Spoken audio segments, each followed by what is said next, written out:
Ahojte, ja som Katka Juríková a toto je decembrové vedecké okienko. Človek závisí od prírody a zdravie prírody je tak základnou podmienkou aj pre náš život na Zemi. Niekedy však môže byť veľmi ťažké rozoznať, čo je to zdravá príroda. Niektoré faktory, ako masívne znečisťovanie alebo ničenie jedinečných lokalít, prírodu jednoznačne poškodzujú. Čo však vieme povedať napríklad o zdraví lesa? Pozrime sa na to spolu. Ak chceme porozumieť tomu, čo je to zdravý les, najprv musíme poznať jeho životný cyklus. Prírodzené lesy v našich zemepisných šírkach často začínajú na lúke. Pokiaľ sa na lúke nepasú väčšie bylinožravce, často sa stáva, že na nej začnú rásť prvé dreviny, menšie kry ako malina, černica, trnka, ruže alebo hloch. Prvé dreviny, ktoré sa na lúke objavujú, často voláme náletové, pretože sa na lúku dostávajú letom. Ich semená totiž rozširuje vietor. Po štádiu kríkov nasledujú často brezy a vrby.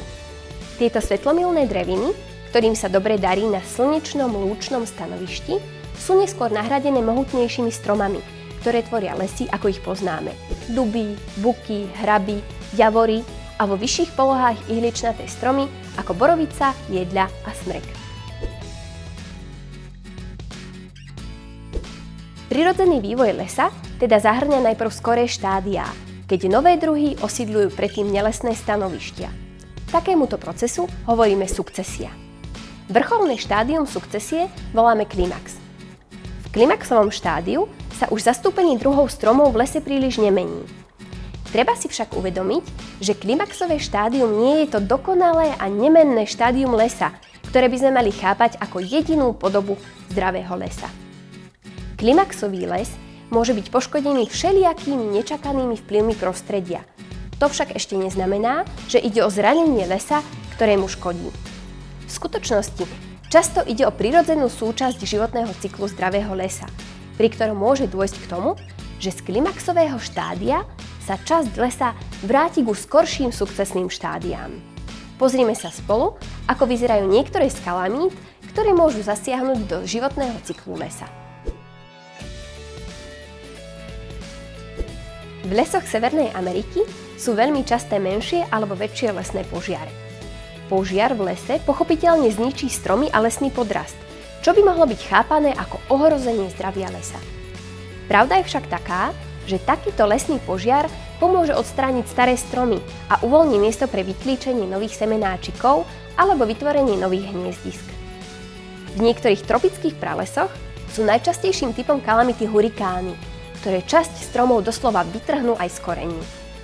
Ide však tiež o prirodzenú súčasť vývoja týchto lesov, ktorý sa skladá z cyklov veľkého narušenia lesa a znovu obnovenia. Príkladom podobného narušenia našich lesov sú veterné smršte spojené s likožlútovou kalamitou. Napriek tomu, aký smutný je pre človeka pohľad na Tatry s pováľanými stromami, pravda je taká, že niektoré živočíchy takéto uvoľnenie lesného porastu vítajú. Napríklad tetrov hlucháň, vzácny vták, ktorý žije u nás v niektorých pohoriach, sa najlepšie cíti v lese, kde sú vytvorené čistiny z pováľaných stromov. Sami vidíte, že povedať o lese, či je zdravý, môže byť veľmi komplikované. Isto viete, že existuje vták, ktorému sa hovorí lekár stromov. Jeho meno je ďateľ. Myslíte si, že tento lekár stromov operuje aj v našich lesoch, kde je mnoho stromov napadnutých likožrútom? Ak si myslíte, že áno, kliknite sem. Ak sa vám zdá, že lekárovi stromov likožrúty nechutia a v týchto lesoch sa teda nevyskytuje, kliknite sem.